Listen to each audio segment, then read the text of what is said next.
Welcome back to Any Given Monday. Kim Kaufman, how are you? I'm doing great. Thanks for having me. Of course.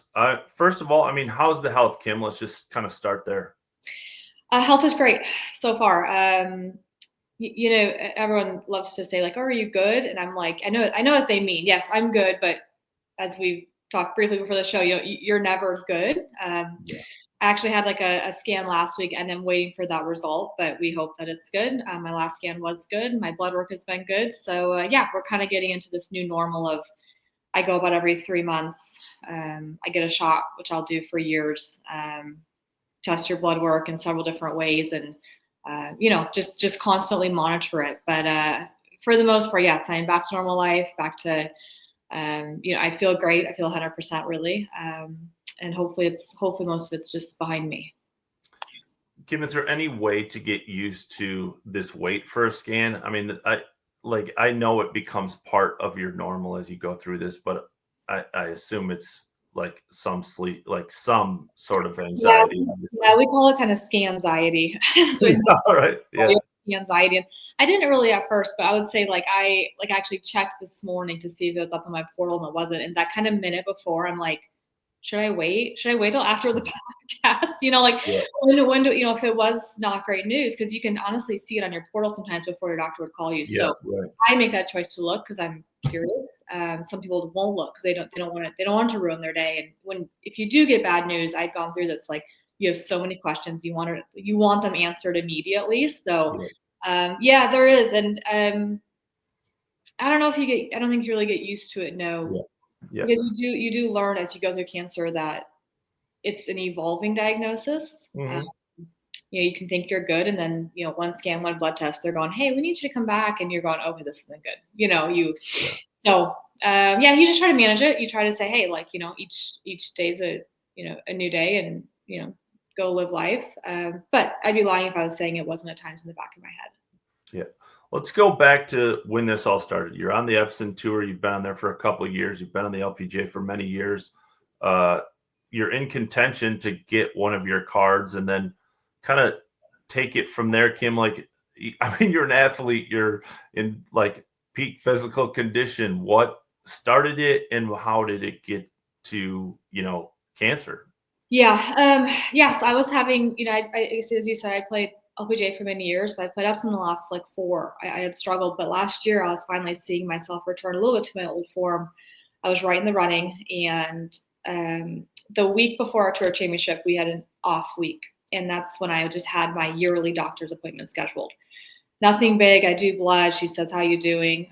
But in a woman's health exam, they will do like a breast exam. It's very Mhm. routine, takes 5 seconds. Yeah. And she looked at me and she said, "I'm going to send you for a mammogram." And I was like, oh, like, Mhm. okay. She's like, yeah. She's like, last year I thought this was normal. This year I think it's less normal. That's the word she used. And I was like, all right. I wasn't concerned. I Yeah. really wasn't. I went to the final tournament. I did miss the cut, but it wasn't weighing on me. I can't look back and Mhm. say, oh my gosh, I had this huge weight on me. I wasn't at all. I was just like, oh, okay, I'll Yeah. do this.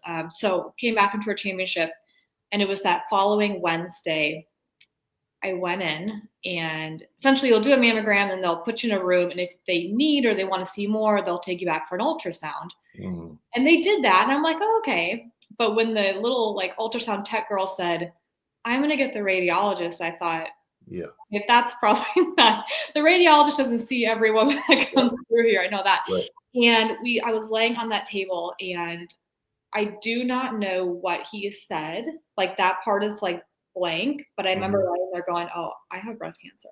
He Mm. knew. He knew it then. I knew that. He said, "This is what we're looking at," and he said, "But I need to biopsy this. I'll see you tomorrow at 6 a.m. I'll see you Mm. before my patients," Yeah. which was great of him. It was very nice of him. But I also knew, okay, this Yeah. is. I knew when I left there, and sure enough, went the next day, 6 a.m.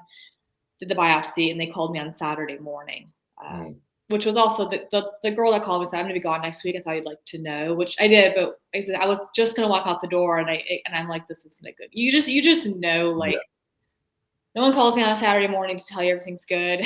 um, and then, I mean, obviously your whole world changes. It took, that Tuesday I met with a surgeon for about an hour and a half, and I had so many questions, and she was awesome, and she taught me so much. I mean, I think the thing I learned was people always like, what stage is it, right? And that's what I want to know. What stage is it? And at that time, they classified it as stage 2. It ended up being stage 2B, which is like advanced 2. But essentially, she's like, we really look more at what we call like your biology now. There's like 4 or 5 areas of like your biology. She goes, and your biology is so good. Like every other part of your health is great, but you have this tumor here that's growing and was quite big. So those so as I got my news, like you have cancer, and I'm trying to like, I said for a while, it took me a couple of months to say that word without it sounding like a foreign language. Like coming out of my mouth, I would call you, I had close, family and friends I called, say, I have breast cancer. And it just sounded like, I can't even get this out. It feels weird on my tongue,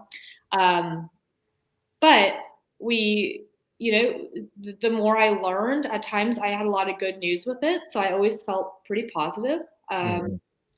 My low point was probably, so we had surgery about a month after I learned, middle of November. That's when I WD'd from Q school. I knew that wasn't going to happen.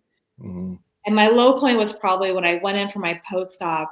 They take a lymph node to see what if it's in your lymph node, that's obviously it can spread if people aren't aware. I knew that a little bit, but I didn't know a lot. And they did find it in a lymph node. That was probably my hardest day, because then I knew everything changed. Then it went from surgery and maybe radiation to you're going to do chemo. Obviously the thing you want to avoid.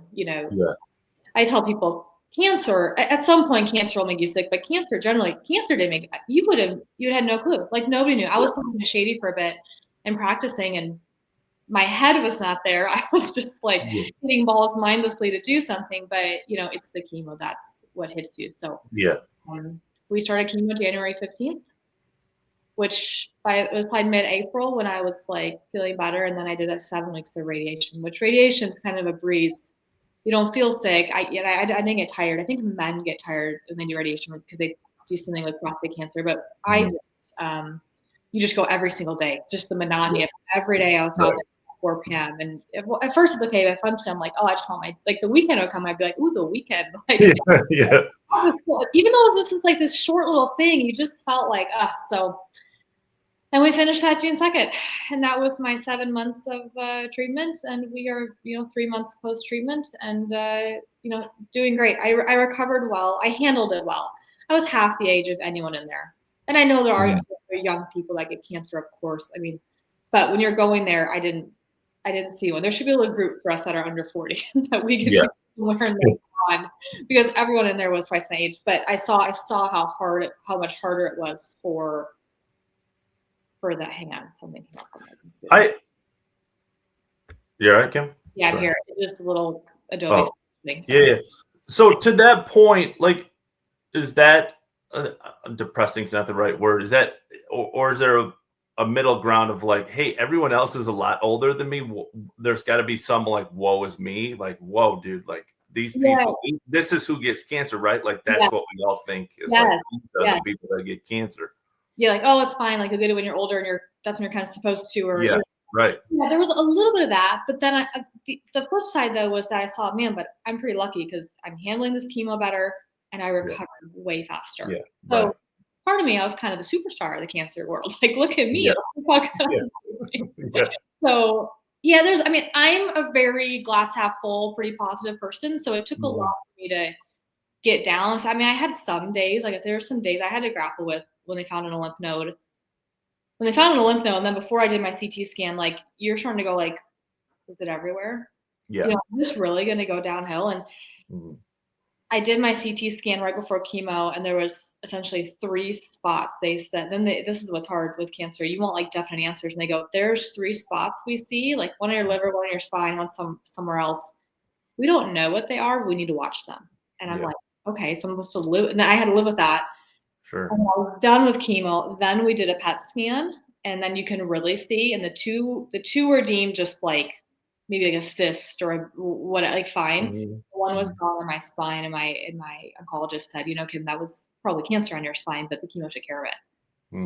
Wow, that hit me a little bit hard, but yet it was gone. But I thought, okay, so it had spread a bit, but chemo did its job. So before we get to the golf portion, I want this to be it is a golf, but tying that in, kids, let's start with the fact that like you and I talked a little bit before the podcast about how important it is. I mean, again, you're an athlete, you've been an athlete, you work out all the time, walking all the time, and you get cancer. So you went to an Epson event. There was some clinical stuff before it. Dorsey Addicts like really advocated for the fact that you gotta know your body and understand that this can happen to anyone. Yeah, I mean, I said in a few articles, people used to, it can be in anything, but people say, "Oh, if I can help one person, that makes it worth Yeah, it." I used to think that was kind of cliche. I'm like, "Oh, yeah. that's kind of cliche." And then I had two people come up to me when I got diagnosed. I had a mom of one of my friends say, "Kim, my last couple of mammograms, they've told me to come for an ultrasound, and I haven't. I just Mhm. thought I'm going to go do that." And I was like, "Wow, like, yeah, like go, good." And I had another friend who I play golf with say, "I haven't been to the dermatologist in years, and I should Mhm. go for a skin check." And he did. And I had those two people early on, and I went, that is really true. If I can just help one person, but Yeah. obviously we want to help more than that. So Dorsey was very instrumental. That tournament was just awesome. It's a hospital that sponsored it, and they said, what can we do? And they didn't, but once I started talking to my friends, and especially girls maybe from different countries that just have different health protocols, like it's maybe not Mhm. common to go in and have a woman's wellness exam like we do here.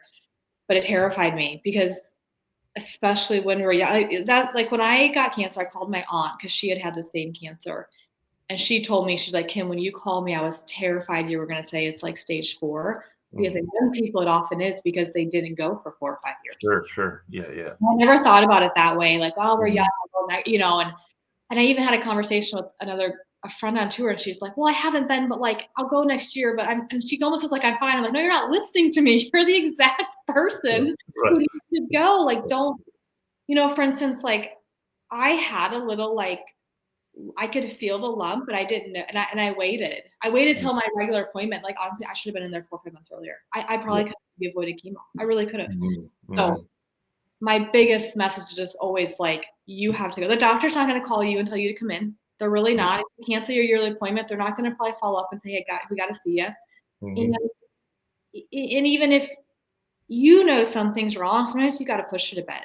Like Yeah. say, no, I'm going to do this, and unfortunately, you might have to pay for it out of your own pocket. But cancer's not going to wait. It doesn't care. Like, and I think also there's this huge fear of having cancer, or fear, and people just love to put their head in the sand. But you're gonna find out eventually, and you can find out at stage 1 or 2, or you can find out at stage 4. Mhm. Your regret will be much greater than your fear ever was. So Yeah. um, that's always my message: is just go do it. Once I learned, like, say you are really scared, but then you go in and they know so much. They're so smart.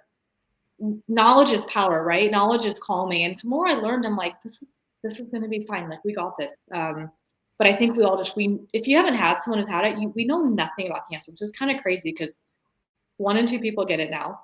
Mhm. It's everyone's biggest fear, and yet we know almost nothing about it. Yeah. Yeah. Yeah. Yes, go get your exams. Go to the doctor. Men expect like men. Hours. A, men can get breast cancer. B, prostate cancer, Yeah, whatever. And men yeah, are even more scared to go to the doctor because I they think know. they're so. Let's talk golf, Kim. Like, this is many layers to a pretty simple question. Is did you miss golf? Like, you're in the middle of kind of struggling for a few years. Did you have time to miss golf? Did you like? Again, it's a bigger question for you, No, but it's a did you great miss? question though, because I have an answer for that for sure. So when I had surgery, like you say, it was just a lumpectomy. They just took the tumor out. It wasn't that bad. I spent about a week on the couch, and then I'm like, there's a lot of waiting time, and I'm like, all right, Mhm. I kind of come to terms with like I have cancer. I didn't go to Q school. The weather's great. We're in December, so I started going to the golf course a bit, and I was Mhm. playing and practicing, and kind of enjoyed it. And then when I got to chemo, obviously that first week, chemo was really tough. And then I kind of felt a little bit, you come back though. Like, it's kind of like a roller coaster. You kind of go up and down. And I'm sitting there like then in January, and I'm like, should I go putt? Like, me, I'm like, never take a day off. Like, should I Mhm. get out there? And I'm like, hey, Kim, what are we doing? We have nothing. We don't know when we're going to play. So I just made this conscious decision. I said, I'm not going to go to the golf course and touch a golf club Mhm. until like maybe radiation. Mhm. I'm gonna take this 3 or 4 months off, and I'm just gonna sit here, and I want to see if I miss it. Because you're right, I had played the Epson tour for about 4 years. I love that tour, and they're doing great. But when you've played LPGA for 7 years, like sometimes it's not the most fun. I gotta really, I'm getting my push cart out to push my cart. Like that can be pretty tough, So I really did. I said, am I gonna miss this? And the men's golf started to play. I was watching a lot of golf on TV, and I really missed it. I really did. And when I came back, so I started with just putting when I started radiation. I felt like I had not been that motivated in years. So, cancer's awful, but as I think in almost anything, there's like some silver linings. And that was a huge silver lining for me. Like coming back, being really motivated and ready to go. I mean, I thought, here I am spending the whole summer in Texas, which is pretty hot. And I thought, ooh, it's gonna be tough. I hadn't thought about the heat. I'm like, let's get up, let's go. So it was a good thing for me. And I did miss it a lot, and I've been really motivated. Yeah. I mean, perspective is a big word, overused a lot, but I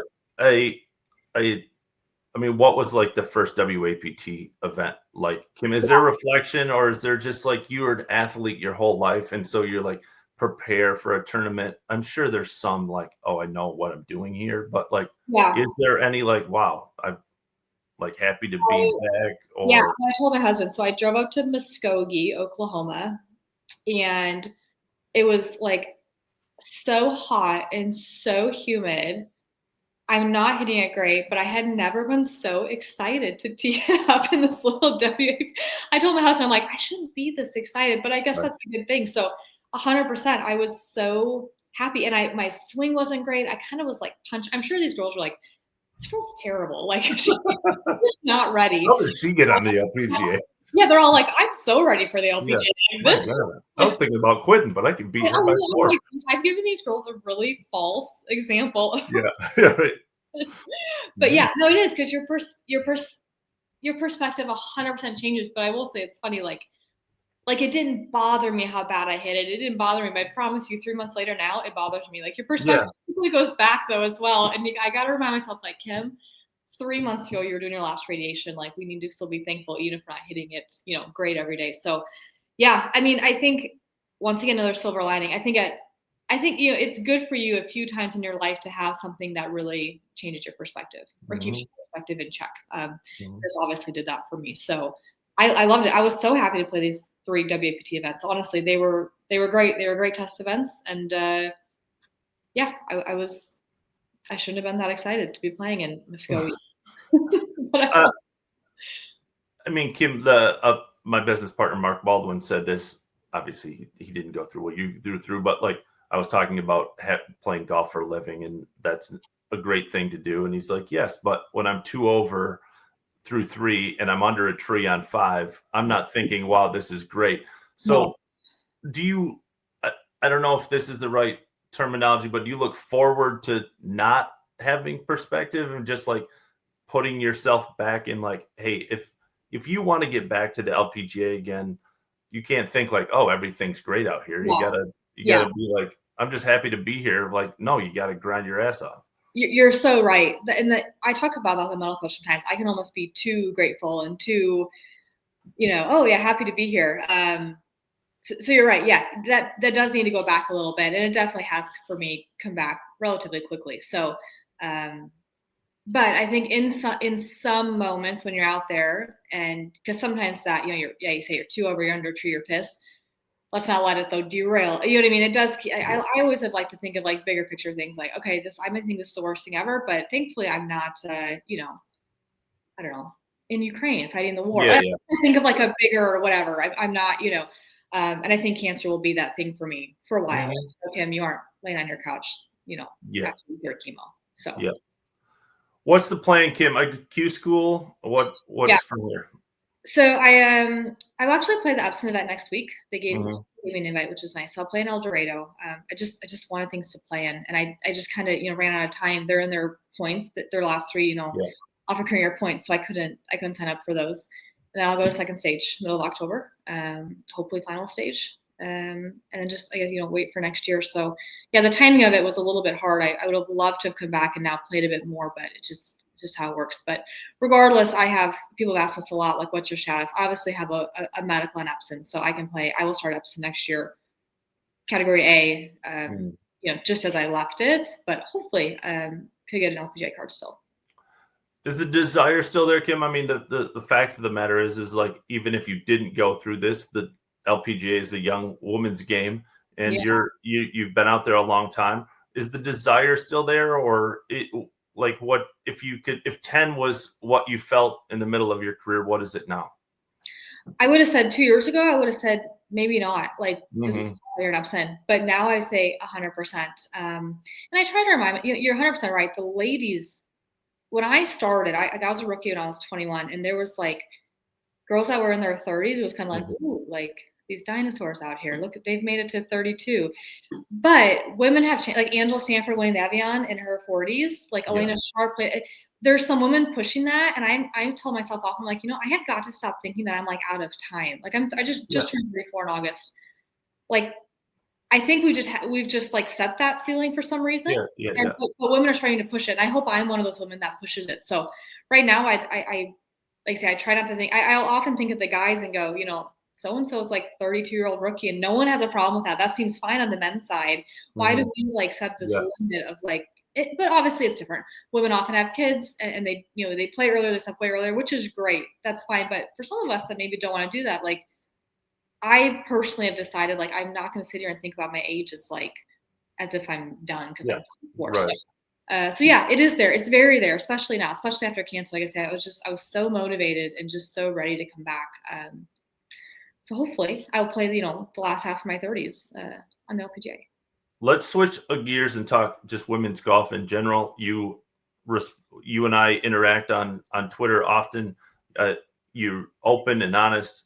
How like, and I know, Kim, this is such a loaded question. There's so many layers to it. So to give you some perspective, like at the Mizuho, I was like, I think women's golf should just be covered like any other major sports. It deserves to be. It's a great sport. Criticism of those things, and there's so many layers, societal, and Yeah. I mean, a million layers. And again, this is a huge question. But how do we make everyone, and that includes the tour, sponsors, players, the media, more vulnerable? And this is, I haven't been to a ton of events. I'm not trying to pretend like I know, but it seems like everyone, for whatever reason, and I don't know where it comes from, is tries to act like everything's okay. And it's okay that things aren't okay. Like, Yeah. you I know, agree. I think I commented on this on your Twitter, like, you know, we as I think the tour was like, we want to be treated like the men. We want to make the same money as the men. We want to have the same coverage. But anytime I feel like someone maybe writes an article that's maybe a little negative or calls someone out yeah. why they're not playing well, we get so defensive. Hmm. And I want to be like, girls, like that's what's going to come with that territory. We got to tough, like let it go. Like someone, I mean, how many articles people write about Tiger to Rory to Dustin Johnson, whoever it is, and what's going on? And you know what? They answer the questions, they let it go. Colin Morikawa got a ton of heat for how he answered Yeah. or how he didn't speak to the press, and he kept doubling. If that was a girl, I feel like it would have been this catastrophe. And I agree. We at some point got to tell. You got to tell the whole story. It can't. I Yeah. always say it's always just feels like it's just rainbows and butterflies on the LPGA That's tour, and it. Yep. it's not, and that's okay. That's why we also love sport, because if you don't tell the story about when someone's struggling, we don't get to tell the story about how they came back and or vice versa. So I don't know why it's that way. I don't know if it's just a gender thing, but it does need to change a bit. I think it would be good for us. Yeah. I mean, again, Kim, it's like I just tweeted about Rose going back to school, right? And it's like this is not a criticism of Rose for going Yeah, back to school, but there is another side to it. Like if this was Ludwig, the yeah, media would be going insane, I know. and controversy or discussions around it. Like underneath that tweet, there was people who are like, "Hey, she's going to school to better herself." Great, you can believe that. Yeah, That's fine. I tend to believe like, "Hey, you could go to college at the end of your career." It's ultimately Rose's decision. That's not what this is about. It's that the media hasn't covered it. yeah, Uh, and we're doing an injustice to in my opinion, to the women's game, that's not a discussion, because debate and discussion is not bad for the LPGA. no, no, You need emotion in yeah, some yeah, sports, and there's exactly. not a lot on the LPGA when I've seen it. Of course there is. I'm just saying in the public. Not in the I agree. I mean, my first year that I kind of struggled, or maybe it was Beth Ann used to do this article. I don't know if she does anymore. It was kind of like the biggest movers world ranking who went up and also who went down. Yeah. And she asked me if I would do it because I had gone down, and I said, yeah, not a problem. I don't know if she does it, but that's my thing. Like Ricky, and Jordan have been so much in the spotlight because they've struggled. We could both name a few girls that are there, but they are not in the spotlight for it. Mm-hmm. You just let them and I say, and I'm not saying that's fun or that's easy, but it's just like we can't touch that, and I don't know why, because it is in any sport when someone starts to struggle. It could be tennis, it could be golf, but I mean Ricky and Jordan have had a spotlight on them for the last 4 or 5 years because they're struggling.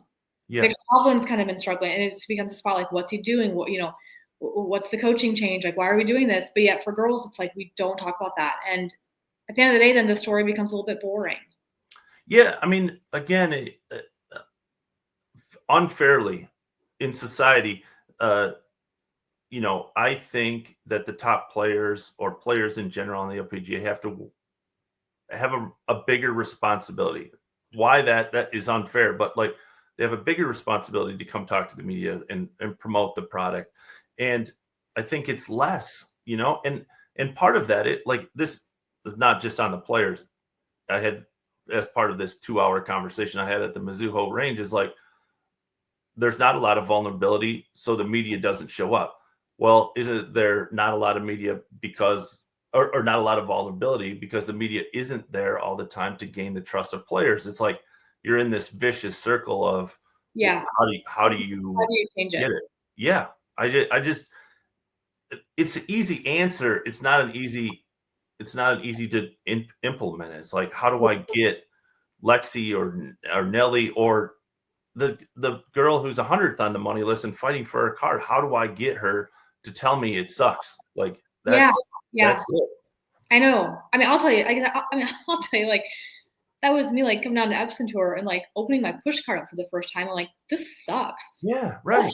It's hard. And it should suck. And it's okay that it sucks. It's okay. Yeah, it's okay to suck. I want to still do this. I know I still love it because I'm like willing to still get out there with my push cart 90 degrees and push around the Epson tour. And I hadn't, done that in 7-8 years. So I don't know. Like I didn't spend much time I didn't play well enough to be like have a press conference, but is there just not enough real hard hitting questions being asked? There's none. I mean, so again, it's a double-edged. So this is back to Rose. So Rose had it at the Mizuho. I go every year, or I have for the last 3 years. And like, I went in with the intention of asking that, right? Of like, hey, you're one of the best players in the world, and you take 8 weeks off and don't touch a club. That's like, it's an unheard of. If like the 10th best NBA player did that, there would be an uproar. Yeah.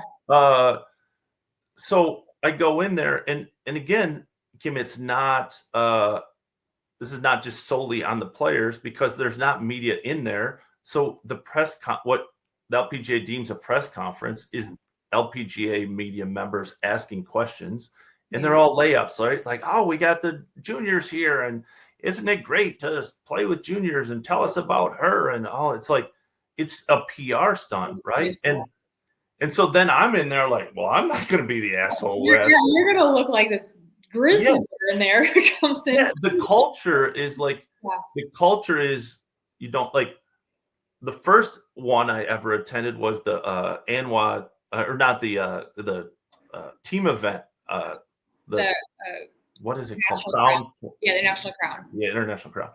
And Georgia and Charlie had just withdrawn like a couple days before, and I asked Bronte like, in this press conference, I was just like, hey, do you feel like you're owed a phone call? And she answered like so honestly and so great. And she's just like, yeah, I thought they were my friends. And if they had a legitimate reason, no problem. I mean, that'd be like Justin Rose and yes, Tommy Fleetwood WDing for England. I mean, can you imagine? Like, and it should be asked.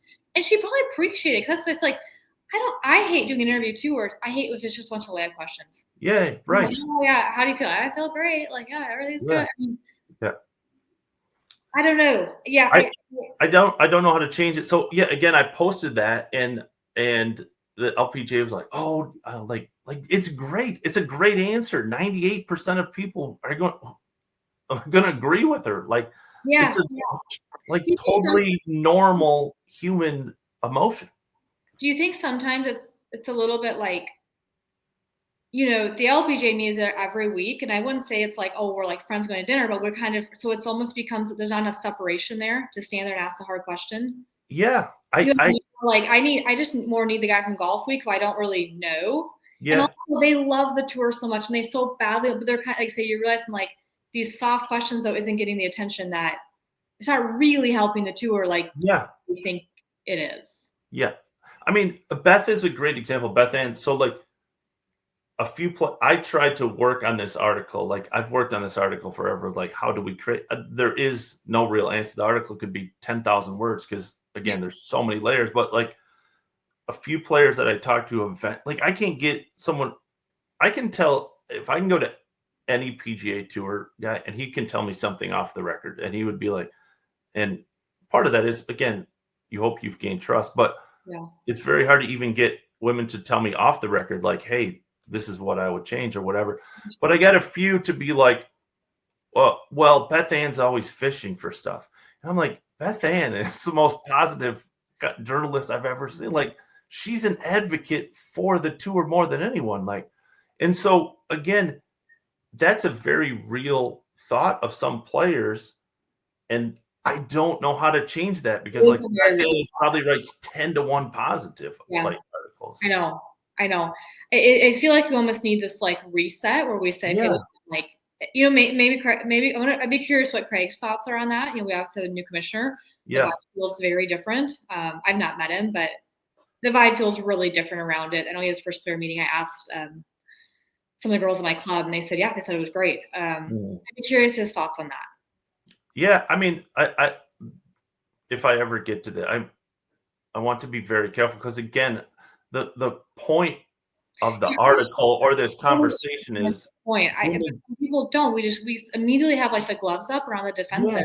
Like, do you watch the men's media? We all sit there and absorb that. We love to talk Yes. about all the We bitch about everything. I yeah. I mean, think that's great, but yet we don't. But yet we still want the same pay. We want the same price. It's like, well, yeah. those things kind of go hand in hand.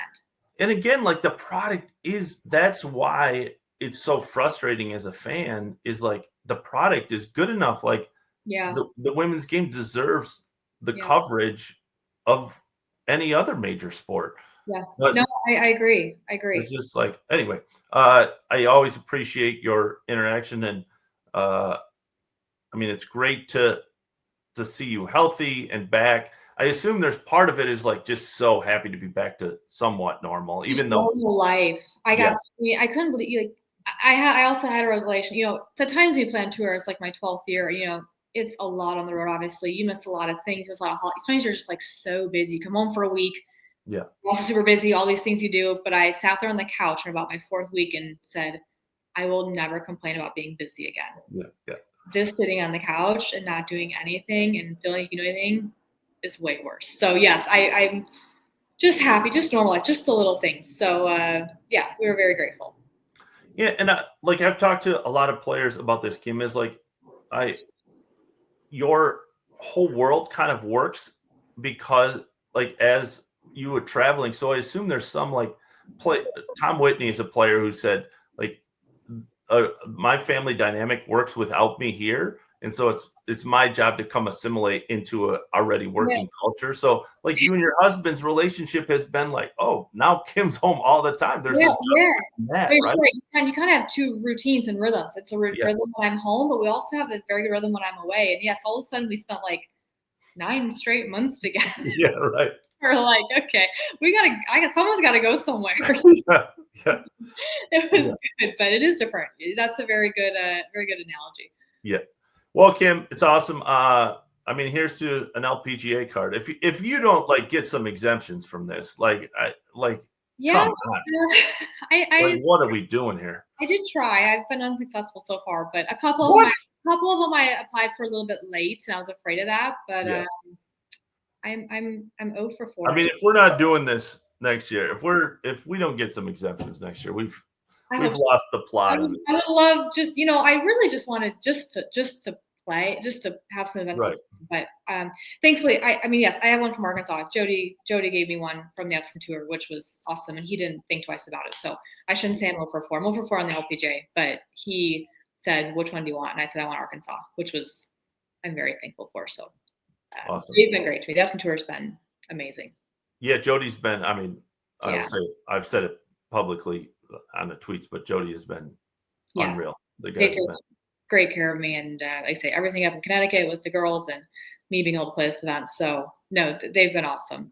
Hopefully, That being said, you don't want to. I mean, as you said earlier, there's only one tour that everyone I wants. know that's what, so I'm always like, I love it, and then it's doing great, but I hope I don't see you Yeah, next. I would love to never talk to Jody again, except if he's at an LPGA event. The next guy is. But Yeah. while I'm here, we are in good hands. So Right. that's a positive. But thank you for having me on. I Yeah. appreciate Thanks it. so much. What Yeah. you do for the for the women. I know you try to help and try to give us a good spotlight, and hopefully we'll come around to a little more a little Yeah, more again, it's not just the players. That this is like yeah, it's so layered. It's like, world of it. I say that, and then how many LPGA events have I been to? 2 or 3, right? It's like, well, like if I put an investment in of going to 8, Yeah. maybe it gets better. But again, everyone has to buy in, and that Yeah. is where I it's, know. But part of it's having the conversation about it. yeah, that's You know, it. Like, you kinda said it. No one kinda said it. I've always said it. A few of my friends have said it. We're like, "Oh, it's always just, rainbows and butterflies." So there definitely are girls that think that. I know I'm not alone in that. I might get some girls to text me angrily, but it's okay. They yeah, won't now that I've had cancer. You get a little free pass for a while. yeah. No one's coming at you. I mean, No one's coming at you right now. no.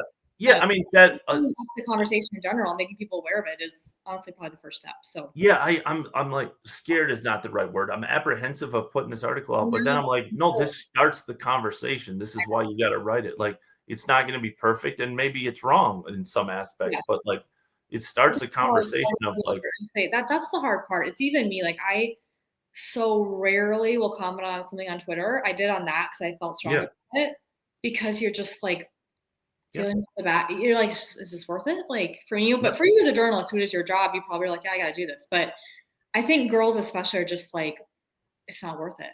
But yeah, at some point, it's okay, like say to answer some hard questions, and then you turn your phone off, and it's kind of the yeah. best. I mean, again, there's so many layers. Is like, I don't want to hurt the women's game, but do I ever think about that in the men's game? Do I ever tweet and think like, am I going to hurt the men's game? And that's what we have to get over. Have Is you like, ever thought like, I'm gonna ask, Jordan for 12th time, like, why aren't you yeah, hitting that? Or you didn't make the yeah, rider. How yeah. do you feel?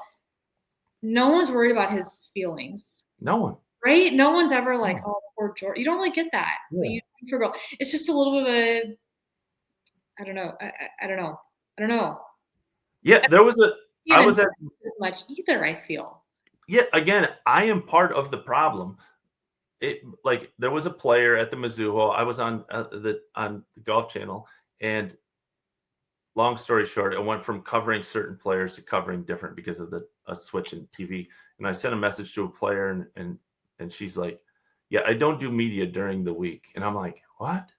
And I didn't tweet about it. And if that was a Corn Ferry player, I would blast them. Like, Yeah. I mean, blast them. Colin Morikawa just not.